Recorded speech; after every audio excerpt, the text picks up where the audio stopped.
So many people have been trivialized and marginalized, their lives made absurd by the recipe books of schools, colleges, and corporations, that a new insurgency is forming in this country and elsewhere. I was in Australia because for the first time in their history, every single city, large and small in Australia, was holding simultaneously a national homeschooling convention. Now, if you saw the operation of Australian schools and compared them with the operation of Albany schools, you'd say, well, what are they worried about? Well, whatever it is they're worried about, they're sick of it, and they're not going to put it. Maybe it's that 1 out of 2 Australian 9-year-olds can only recognize 4 letters of the alphabet and their sounds. Even in its infancy, this insurgency has turned the megalithic commercial music industry on its ear, shocked the film industry, and appears ready to upset the whole idea of copyrights. It has learned from Vietnam, Iraq, and Afghanistan that people unwilling to be intimidated by military force, even while it kills them in large numbers, can stop powerful war machinery in its tracks.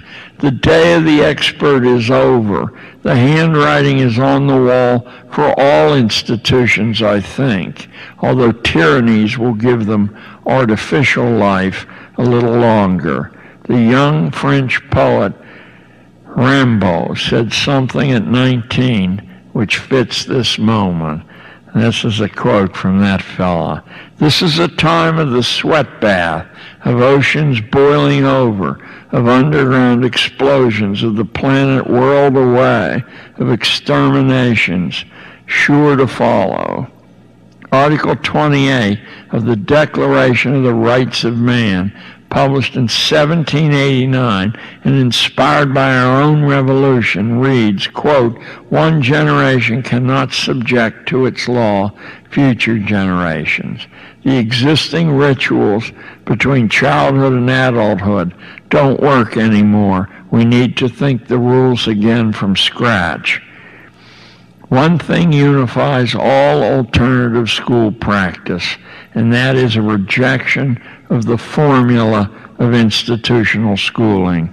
Obedience, memory, disconnected bits of data, fear, threats, enforced passivity, and paper pencil testing. Even the fat cats out there are concerned. Forces are on the move around the world which have no sympathy for our corporate way of doing things. And while schooling has done its job in removing the danger of disobedience from the ordinary population, it's done so by stripping the strength away from our nation. The foreclosure of civil liberties in recent years, the maintenance of torturers in prison camps, the wasteful potlatches of military adventuring are not a sign of strength, but of advanced weakness. Nobody believes this can continue. As I was writing this, I heard on the radio a senior at Virginia Tech, the scene of the recent slaughter, saying how happy she was to be returning to school to take her final exams. And when asked the reason for her unusual enthusiasm, she replied in a serious voice, "Why, to see if I learned anything." Here was a perfect product of dumbed-down schooling. She will never be a danger to any important interest, nor will she be of much use when trouble comes. To recover the creativity we once had through voluntary schooling in a voluntary society, we're going to have to abandon forced attendance schooling, and I think that's true even for alternative schools. Don't force anyone to attend. Schools needn't be closed or starved for funds. Just don't make them mandatory. In time, this mess will cure itself.